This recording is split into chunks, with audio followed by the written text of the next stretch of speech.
Welcome to the Genius Factory. Enjoy the video. You'll begin by ensuring connectivity and power so the backup won't fail mid-process. First, connect to a stable Wi-Fi and plug in if battery is low. This prevents interruptions. Next, open Google Photos or your cloud app and sign into the account you want to use. This links your device to the cloud storage. Once signed in, find Backup and Sync and turn it on, and immediately pick Upload Quality and whether to allow mobile data.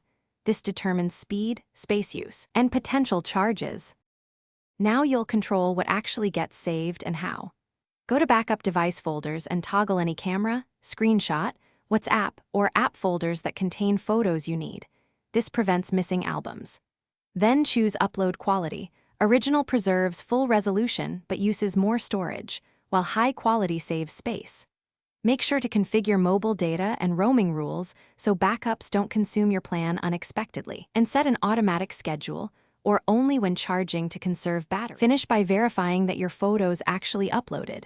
Open the Cloud app and look for backed up labels and a recent timestamp. Once confirmed, you can safely free local storage by deleting copies or clearing caches. Make sure duplicates are resolved first.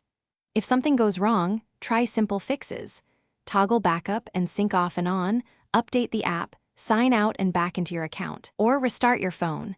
These steps resolve most syncing conflicts and permission glitches quickly. Thanks for watching. If you found this helpful, don't forget to like and subscribe.